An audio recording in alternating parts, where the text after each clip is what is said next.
The Galactic Empire's council chamber resonated with the arrogance of its leaders.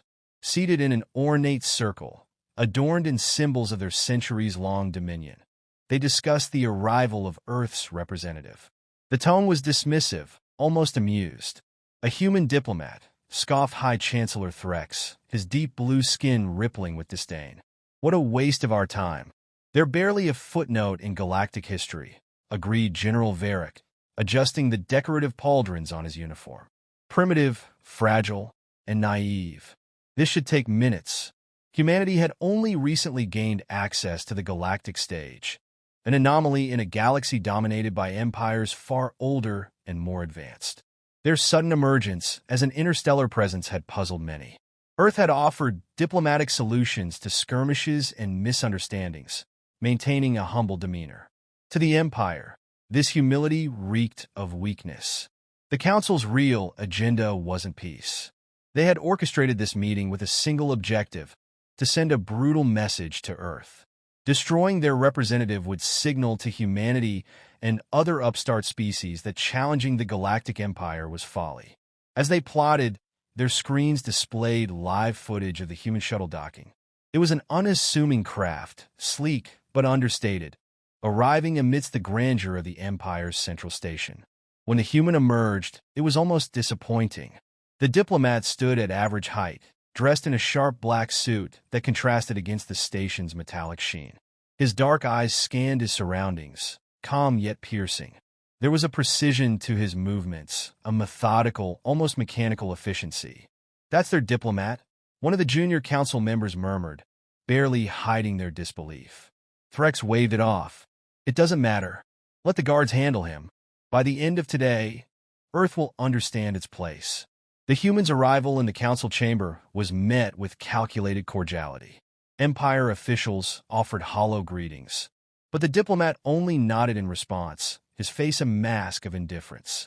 He carried a small briefcase, setting it beside his chair without a word.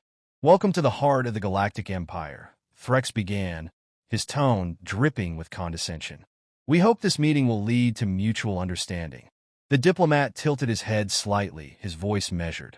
"Understanding requires respect." Threx's smile faltered. For a moment, there was an unsettling silence, the kind that clawed at the edges of one's mind.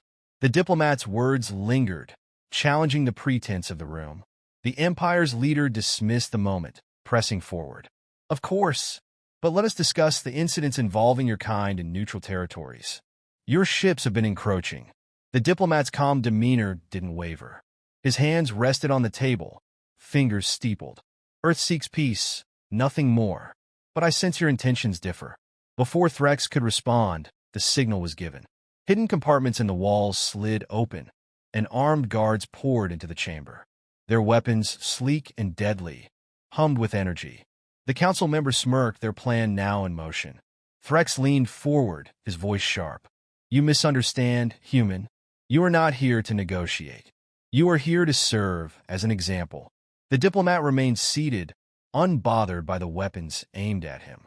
His gaze shifted to the guards, and for the first time, there was a flicker of something in his expression, a faint smirk. It was gone as quickly as it came. With deliberate slowness, he stood, adjusting his suit jacket. "An example," he repeated, almost to himself. Interesting choice of words. His briefcase clicked open. The sound echoed unnaturally in the chamber, drawing every eye. The tension in the chamber thickened as the human diplomat opened his briefcase. Inside, instead of papers or tools for negotiation, lay a sleek black cylinder no larger than a thermos. He lifted it with precision, holding it lightly in one hand. "What is that?" Threx demanded, his voice faltering for the first time. The diplomat's eyes flicked up, calm and unbothered. "Insurance," he said, his tone clipped. The guards shifted uneasily, their weapons humming as they trained them on him. The cylinder in his hand emitted a soft pulse, and the room's lights dimmed briefly. A low-frequency vibration spread, rattling loose objects on the council's ornate table. "Seize him!" Threx barked. The guards lunged forward, but the diplomat moved faster than anyone expected. He pressed a button on the cylinder, and it unfolded into a multi-purpose device, a combination of blade and energy shield. With a swift motion, he deflected the first guard's weapon, the shield emitting a sharp, blinding glow. The next instant, he twisted, the blade slicing through another guard's weapon before delivering a precise, incapacitating blow to the man's arm. The chamber erupted into chaos. The diplomat moved like a shadow, fluid and precise. Every strike was deliberate, every movement economical. A guard fired a shot, but the diplomat spun to avoid it, using the energy shield to redirect the bolt into another attacker. Within seconds, 3 guards were down, groaning in pain, their weapons useless on the floor. "Stop him!" Threx roared, slamming his fist on the table. The remaining guards hesitated, fear creeping into their faces. The diplomat took a step forward, his weapon humming faintly. "This is your example?" he asked, his voice cold. "You've chosen poorly." Another group of guards charged in from the side doors, armed with heavier artillery. The diplomat glanced at them, then reached into his jacket, pulling out a small disc. He tossed it toward the incoming reinforcements, and it erupted into a pulse of electromagnetic energy. Their weapons fizzled, sparks flying as their systems shut down. Disarmed and disoriented, they fell back, but the diplomat didn't relent. He darted forward, using his blade to disable their armor systems and render them immobile. Each strike was non-lethal, but devastatingly effective, leaving the guards incapacitated without spilling unnecessary blood. The council members watched in stunned silence. This was no ordinary diplomat. He was something else entirely, something dangerous. What are you?" One of the junior members stammered, his voice trembling. The diplomat turned his gaze to the speaker, his eyes cold and calculating. "I'm the consequence of your arrogance," he said simply. Threx, now visibly shaken, stood from his seat. "Enough," he shouted. "You think this changes anything? You're just one man against the might of the Galactic Empire." The diplomat stepped closer, his weapon deactivating with a faint hiss. He tilted his head slightly, studying Threx as though assessing a threat. "You talk of might," he said, "but your strength lies in assumptions. You assumed humanity was weak. You assumed this would be easy." He gestured to the room. Guards sprawled across the floor, weapons disabled, the once imposing council now trembling behind their seats. "Does this look easy to you?" Threx snarled, reaching for a concealed weapon on his chair. The diplomat saw the movement and acted instantly. In one smooth motion, he threw a small projectile that embedded itself in Threx's armrest, releasing a disabling charge that froze him in place. The weapon fell from his grasp, clattering uselessly to the floor. The room fell silent once more, save for the faint hum of the diplomat's device as he held it loosely at his side. He turned slowly, surveying the council. His expression remained unreadable, but his presence radiated control, dominance, and a quiet menace that none of them could ignore. "You thought this would end with a message sent to Earth," he said, his voice cutting through the heavy silence.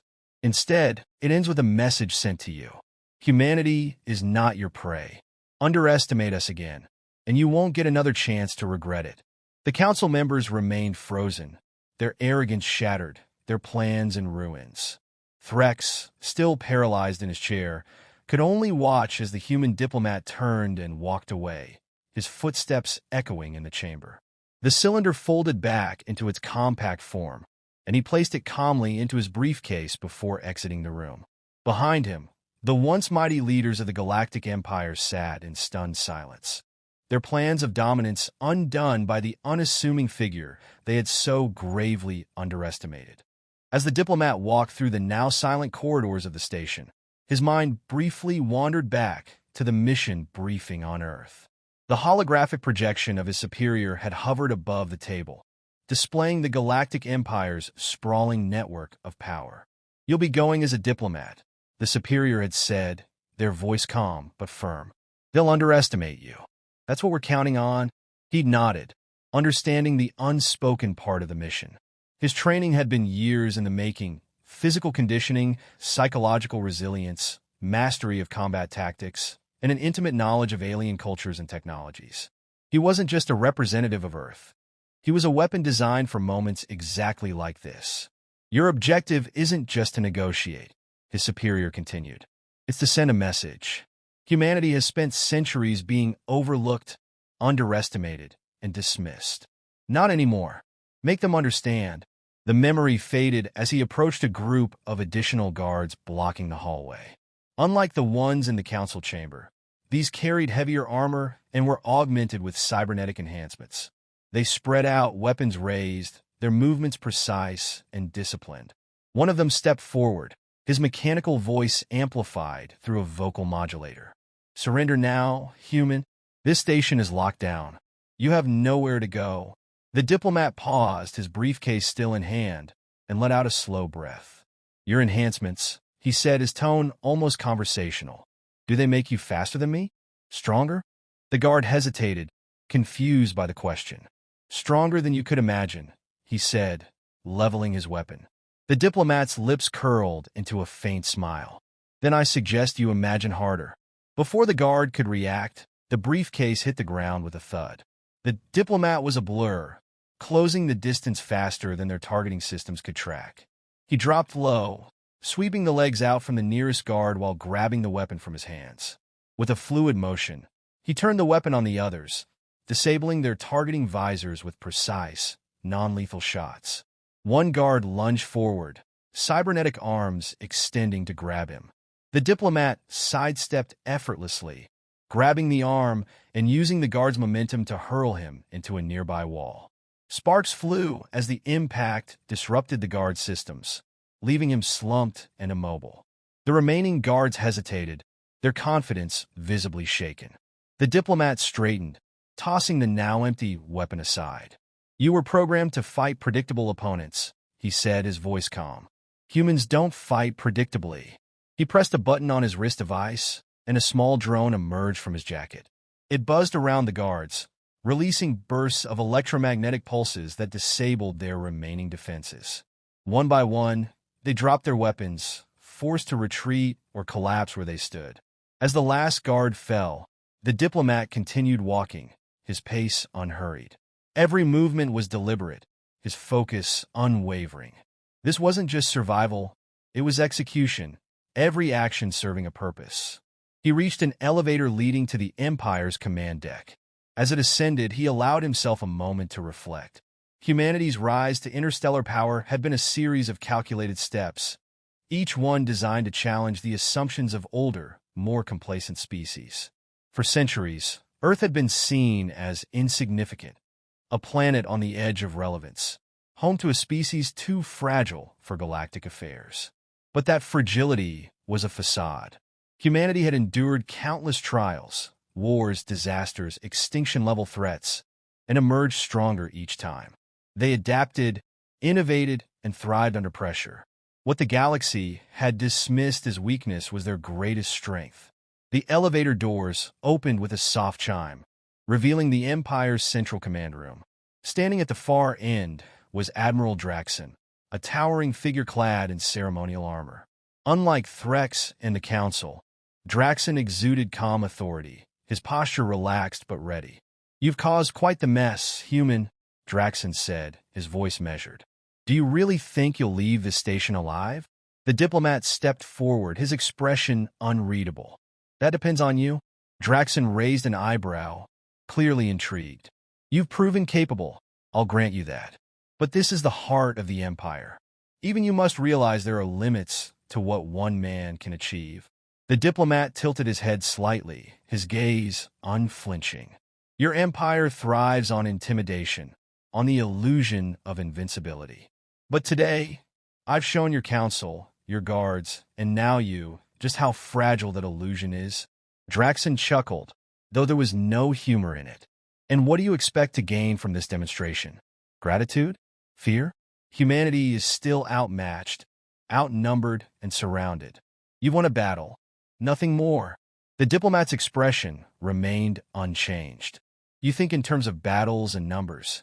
Humanity thinks in terms of survival. Every conflict we've faced, we've learned. Every defeat, we've turned into a lesson. Today isn't about gratitude or fear. It's about respect. And if your empire can't grasp that, Then you'll learn what happens when we stop asking for it. Draxon's smile faded as the weight of the words sank in. For the first time, doubt flickered in his eyes. The diplomat reached into his jacket, pulling out a small, holographic device. He placed it on the command console, activating it with a tap. A projection of Earth's fleet appeared, sleek, advanced ships stationed just beyond the Empire's borders. It was a silent reminder that humanity had come prepared. "This is your warning," the diplomat said, his voice cold. "Earth will not bow. If you strike at us again, you won't just lose a council chamber. You'll lose everything."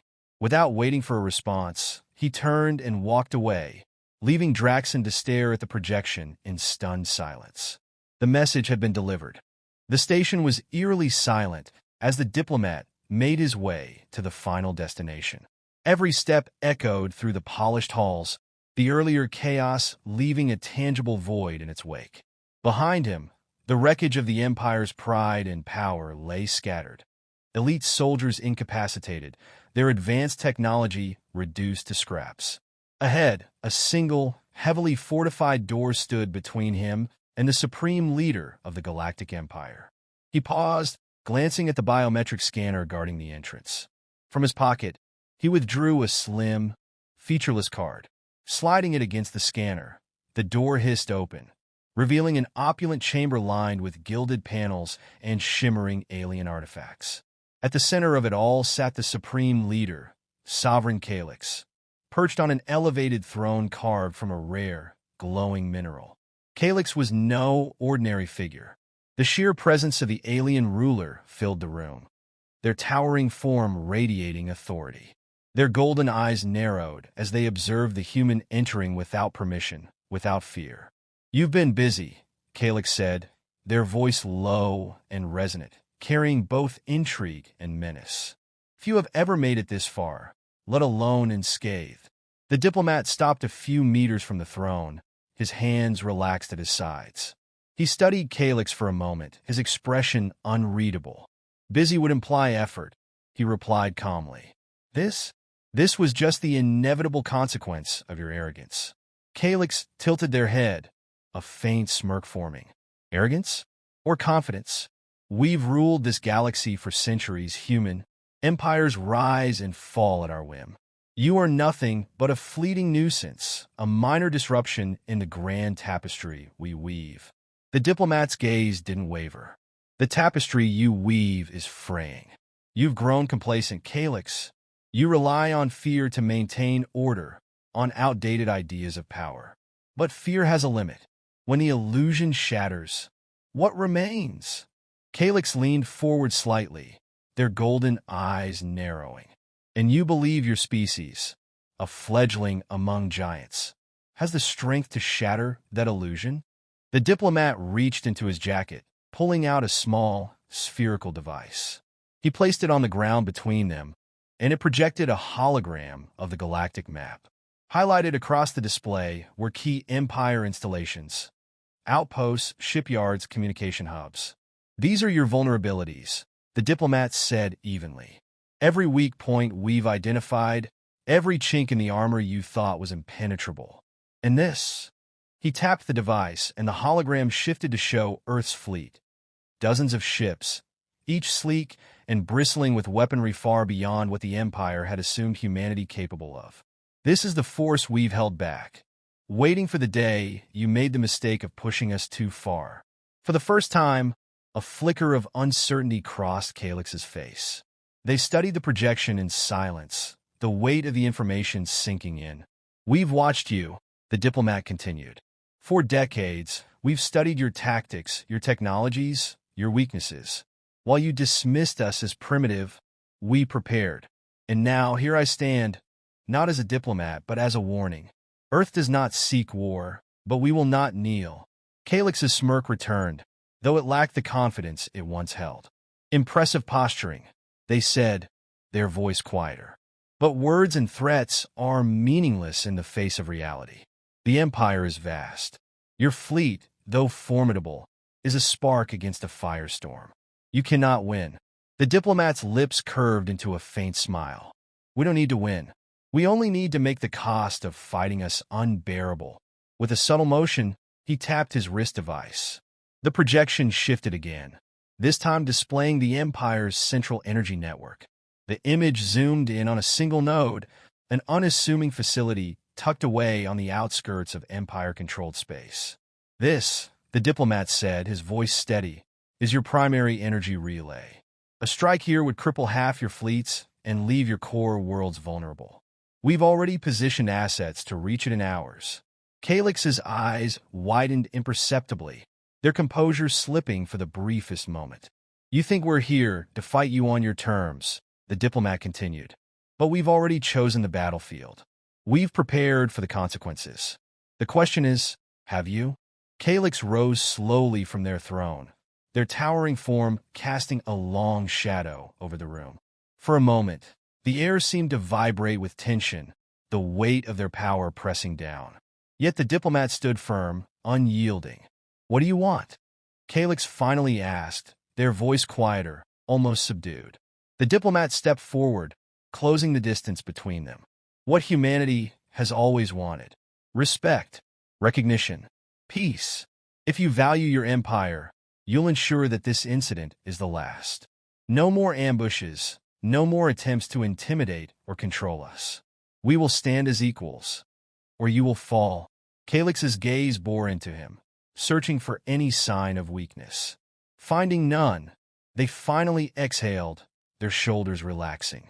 You speak boldly for such a small species, they said, their tone tinged with reluctant admiration. Perhaps there is more to humanity than we assumed. There is, the diplomat replied simply. He turned and began to leave, his movements unhurried. As he reached the chamber's threshold, Calix's voice stopped him. And if we choose to ignore your warning? The diplomat paused, glancing back over his shoulder. Then you'll learn why humans are the most dangerous species you've ever encountered. Without another word, he stepped through the door, leaving Calix alone in the grand chamber. The hologram still flickered on the floor, a silent reminder of the cost of underestimating humanity.